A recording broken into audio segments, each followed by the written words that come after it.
آج مجھے خوشی ہے کہ ہم نے مشکل حالات میں، کیونکہ آپ کو اندازہ ہے یا نہیں کہ جو ہماری حکومت آئی تو پاکستان کی تاریخ کا سب سے بڑا قرضہ چڑھا ہوا تھا پاکستان میں. اور میں صرف آپ کو اب اسٹیٹسٹکلی بتاتا ہوں کہ یہ قرضہ کیا تھا، کتنا تھا. ہمارے 2.5 سالوں میں ہم نے کتنا قرضہ واپس کیا اور سود، اور جو ہمارے سے پہلے حکومت تھی نون لیگ، انہوں نے اپنے 2.5 سالوں میں کتنا قرضہ واپس کیا. تو انہوں نے قرضوں کی قسطیں اور جو سود ملا کے 20,000 ارب روپیہ واپس کیا.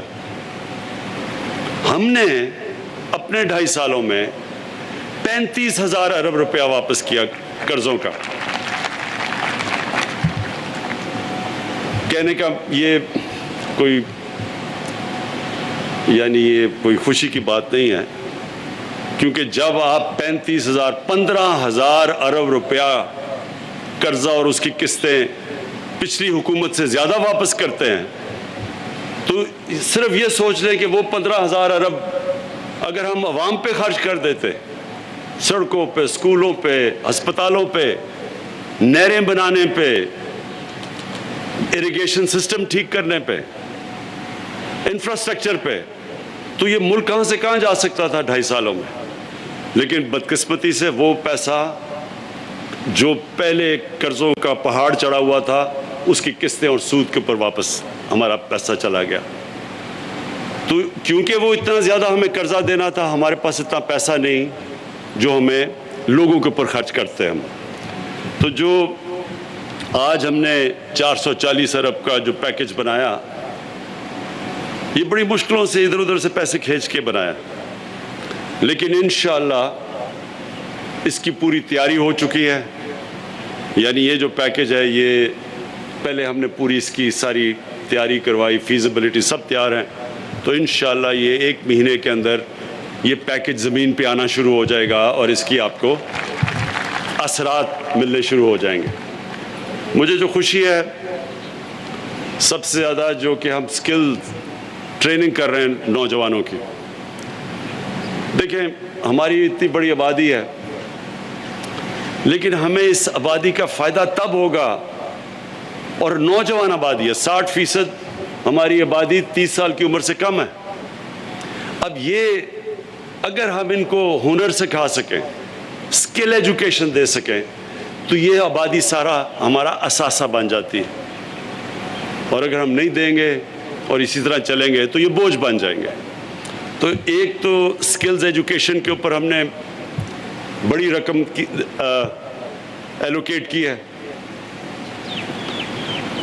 اس کے بعد یہ جو ابھی میں نے چیک دیے ہیں، کامیاب جوان، ہنرمند جوان، یہ پوری کوشش ہے کہ نوجوانوں کو ہم اپنے پیر پہ کھڑا کریں.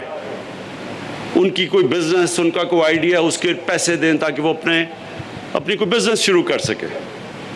ابھی میں پوچھ رہا تھا، کوئی اپنے ڈیری فارم بنا رہے ہیں، کسی کی کپڑے کی دکان ہے، تو جو بھی اپنا سیٹ اپ کرنا چاہے، ہماری گورنمنٹ کوشش کرے گی کہ ان کو ہم وہ پیسہ دیں جو کہ سود کے بغیر ہو، جو ان کو خرچ نہ کرنا پڑے.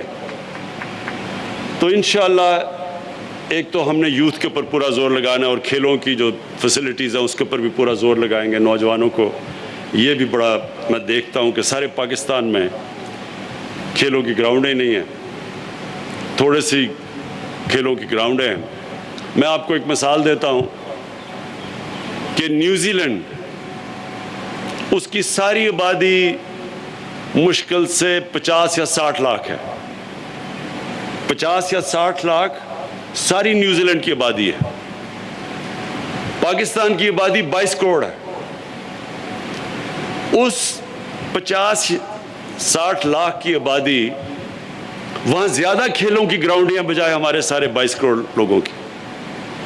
تو جب لوگ کہتے ہیں کہ اتنی سی، ابھی ہماری ٹیم گئی تو ان سے ہار گئی، تو لوگوں نے کہا وہ تو اتنا جزیرے ہیں 2، ان سے کیسے ہار سکتے ہیں.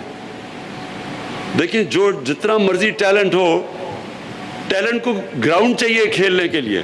اگر گراؤنڈ ہی نہیں ہے وہ ٹیلنٹ کا کیا فائدہ یا آبادی کا کیا فائدہ. تو لہٰذا یہ بھی انفراسٹرکچر پہ سارے پاکستان پہ جو صوبے ہمارے نیچے ہیں. دیکھیں پہلے میں آپ کو ایک چیز بتا دوں، 18th امینڈمنٹ کے بعد وفاق سے سارا پیسہ صوبوں پہ چلا جاتا ہے. وفاق جب وہ صوبوں کو پیسہ دے دیتی ہے اور پھر وہ ڈیفنس کے اوپر بھی اور پھر سود بھی یہ جو قرضے لیے ان کو سود بھی اس کو دینا پڑتا ہے.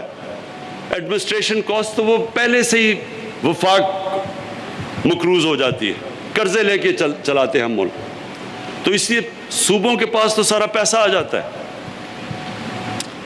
تو یہ جو ہم پیسہ خرچ کر رہے ہیں یہ ہم اپنی طرف سے، وفاق جو دے بیٹھا صوبوں کو پیسہ، ہم اب اپنی طرف سے دے رہے ہیں. یہ ہم اور جگہ سے پیسہ نکال کے کر رہے ہیں. تو اس لیے ذمہ داری صوبوں کی ہے، لیکن انشاءاللہ ہم اپنی پوری کوشش کریں گے کہ یہ جو بھی پیکیج ہے، اور یہ اس سے بہت بڑا فائدہ ہوگا سکر حیدرآباد موٹر وے کا، بہت بڑا سندھ کے لوگوں کو فائدہ ہوگا، پاکستان کے لوگوں کو بڑا فائدہ ہوگا. کیونکہ جتنی زیادہ ہمارا جو لاجسٹکس، ہماری جو کنیکٹیوٹی، ہمارے جو ڈسٹنسز، سڑکیں اچھی بنتی ہیں تو سارے پاکستان میں بزنس کرنا، تجارت کرنا، ایز آف ڈوئنگ بزنس وہ آسان ہو جاتا ہے. تو اس کا سارے ملک کو فائدہ ہے، لیکن خاص طور پہ آپ کے علاقے کو. اور وہ جو ڈیم ابھی اسد نے کہا تھا اس سے کتنے ایکڑ لوگوں کی زمینیں کاشت ہوگی، تو وہ اس سے علاقے کو فائدہ ہوگا. جو میں آپ کو پتہ نہیں اس چیز کا علم ہے یا نہیں، ہم نے جب اپنا احساس کا پروگرام لانچ کیا، جب یہ کرونا وائرس آئی پاکستان میں، تو ایک دم جب لاک ڈاؤن ہوا تو سارے ملک میں غریب طبقہ پس گیا. جب لاک ڈاؤن ہوا تو جو دہاڑی والے مزدور تھے یا جو اپنی چھابڑی چلاتے تھے، یہ جو اپنی چھوٹی دکانیں تھیں، یہ سارے جو کمزور غریب طبقہ ایک دم پس گیا، کیونکہ سارا ملک بند ہو گیا. اور شکر ہے اللہ کا کہ ہم نے سب سے پہلے اپنا ملک کھول دیا. نہیں تو جو ہندوستان کے اندر جس طرح کی تکلیف لوگوں کو اٹھانی پڑی، جس طرح کا انہوں نے لاک ڈاؤن کیا، شکر ہے ہم نے اس طرح کا نہیں کیا. ہم نے اپنے کمزور طبقے کو بچایا. اس کے باوجود لاک ڈاؤن کی وجہ سے ایک دم پاکستان میں غربت آ گئی. تو ہم نے ایک احساس پروگرام لے کے آئے. 1.5 کروڑ خاندانوں کو ہم نے بڑے تھوڑے وقت پہ ان کو ہم نے پیسے دیے سندھ میں، سارے پاکستان میں. اور وہ سارا اور پیسہ ڈسٹریبیوٹ ہوا میرٹ کے اوپر. اور اب میں میرٹ کا آپ کو بتاؤں. میرٹ یہ تھی کہ ہم نے یہ نہیں دیکھا کہ یہ ہمارا یا دوسروں کا ہے، یہ یعنی ہمارا ووٹر ہے یا ہمارا ووٹر نہیں ہے، یہ ہمارا صوبہ ہے یا ہمارا صوبہ نہیں ہے. آپ سب کے لیے میں سندھ کے لوگوں کو یہ بتا رہا ہوں، اور مجھے بڑا فخر ہے اس چیز پہ، کیونکہ ہم نے میرٹ پہ دیا. اور اندرون سندھ کے اندر سب سے زیادہ غربت تھی،